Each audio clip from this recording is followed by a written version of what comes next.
Hi everyone and welcome to our 9:15 live.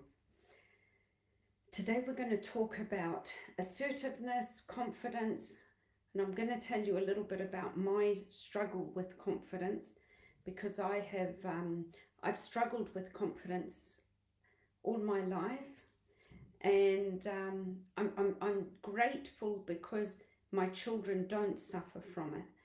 They're very confident girls, and I'm really proud of them for that.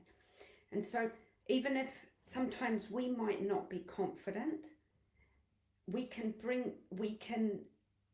cut the chain, which I've done, and I've developed confidence, and I have not passed it on to my children, and so that is a major bonus, I think, for me. Well, it is a major bonus for me. And so confidence is not something that is everywhere. It's like situational. So you can be in a situation and slowly bring yourself, take the action steps to become confident. You can fake it until you make it. And that's assertiveness. Just go in there. And a very good friend of mine, Kenny, he was telling me about action the other day. He was saying that it's not words, but it's about action. And so we can bring up our children and we can change our limited beliefs about confidence and become confident. It is about action. Confidence is situational, and you can develop confidence. Maybe like me in the classroom, I'm very confident, and maybe in other situations I'm not, but I can become confident. It's not a personality trait. We're not born with confidence and assertiveness. And my personal struggle with confidence is I was born in New Zealand and grew up in New Zealand, and when we came, my parents brought my twin brother George and me to Cyprus. For about a year we missed out on school, and when we went back to New Zealand I was placed in a class where I was in the class that I was supposed to be when I left New Zealand, so I had missed out 1 year of school. And so I was an underachiever, and that ruined me because I was really embarrassed to talk to people. I was really embarrassed to when people asked me what class I'm in, because I was in the lower band. It was really embarrassing for me. I struggled. I even got anorexia at 14 because I was trying to control myself, and so I tried to control my weight, and I became really uncomfortable talking to people and being with people. And this is what happens. Confident, it just eats through you. And what happened is somebody stood up for me, my sister Katie. She went to the principal at 16 years old, a very thin girl, but she had the confidence and walked into the principal's office and said to my principal, I want my sister moved up a grade because she has the capability of succeeding. And so they put me up a grade, and I managed to be in the middle grade, and I topped the class in the middle grade. And that was the belief that I had because my sister believed in me. And so I started to believe in myself. But the real issue is that we have to believe in ourselves, because confidence is a skill. It can be learnt. It's not something that's we're born with. And there are events like my events in my life that happened to me. and it made me feel inadequate. It made me feel insecure.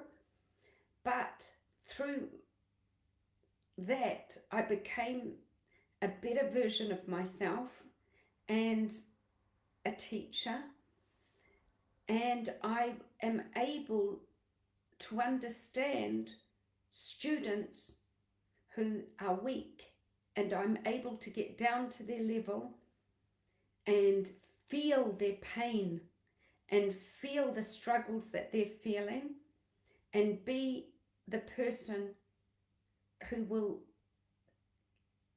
go down the well with them and sit with them and give them the knowledge they need and make them understand in easy terms the subject.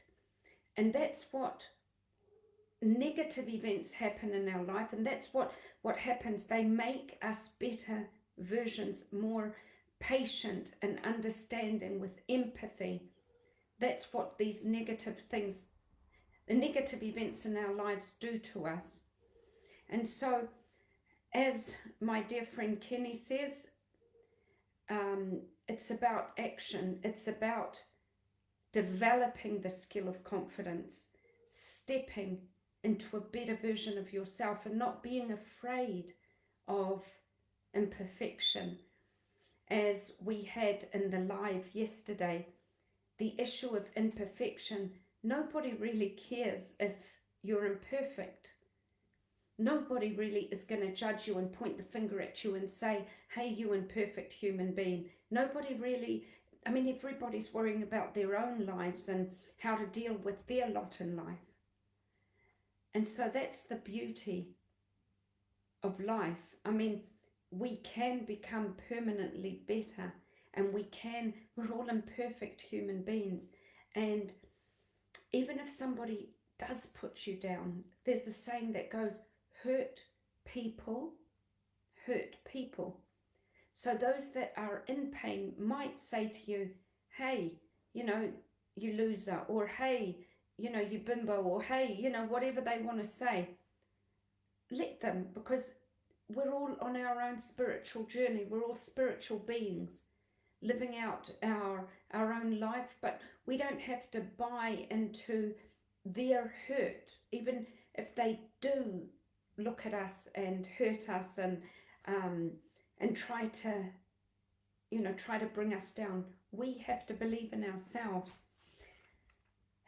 And today I want to introduce you to an assertive model. It's called Deal, and I've placed it in the file section, and that's up above. There's a file section where you can download all the resources that we've got, and it's a deal model. And what this is, it gives you clear examples of somebody who is able to stick up for themselves and how to express themselves. And the deal model, the D is to describe the situation or that's troubling you. We have to become very present. Like when I was dealing with being in this class, I closed myself off and I became very insecure. And by opening up to my sister Katie, I was able to tell her about my situation that was troubling me, because she was my best friend. I'm saying was because she's passed now, and she was a beautiful person. I would say the angel, she was an angel on earth, probably the most purest soul that I've ever met, Katie. And she passed quite early, but and so when I went to her, I had to describe the situation. I had to describe my trouble. I had to describe my behavior. And I expressed my feelings and my thoughts. I expressed them. So that's the E. So D is to describe the situation, the behavior. And so my behavior because it was about me, but it could be about somebody else. But for me, I had to describe myself being locked away, being embarrassed when somebody asked me what class I'm in. It was really embarrassing to say 3 Innis, because that was the lowest band, and that was really embarrassing.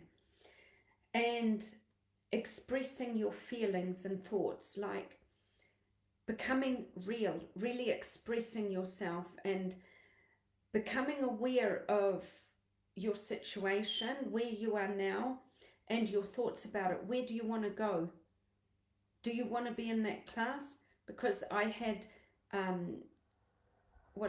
brothers and sisters who were overachievers and I wasn't, and so that was really embarrassing for me.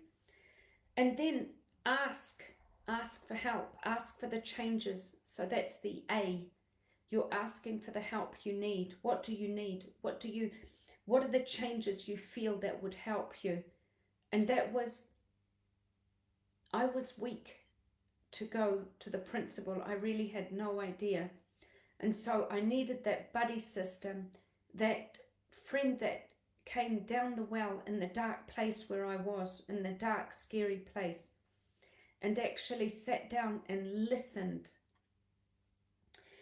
And then she really listened, and she negotiated with me, and she said to me, if you want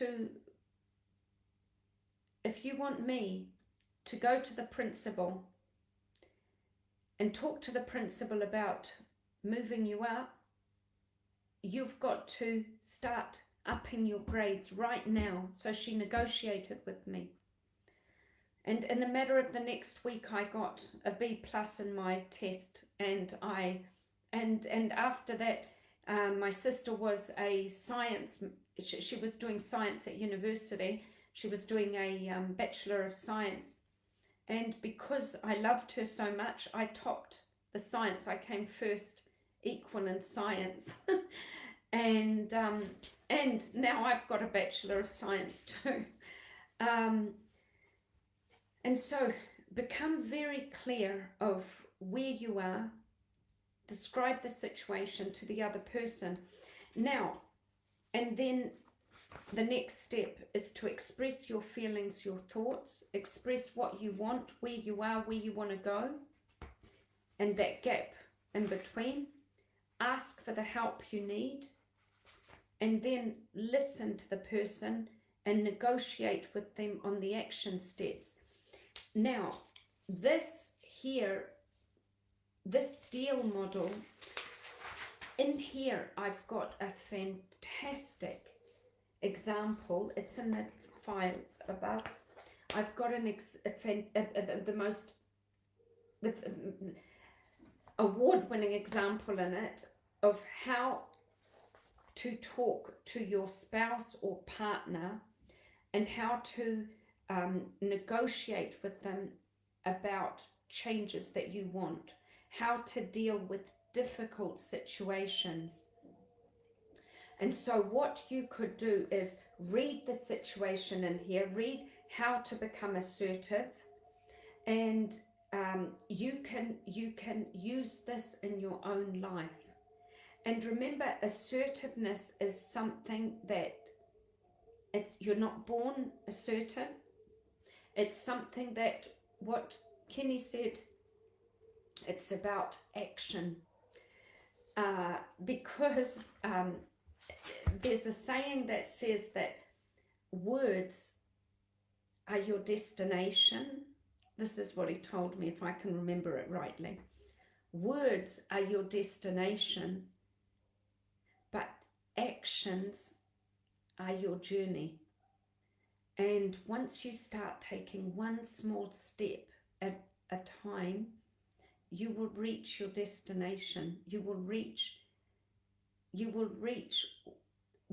what you intended to reach, your words. But you must take action. And assertiveness and confidence is all about faking it until you make it, because we're not born with confidence. And we're all imperfect human beings getting permanently better, going through a spiritual journey down here and connecting. I just want to thank you all for joining the group and joining the live and being part of this family.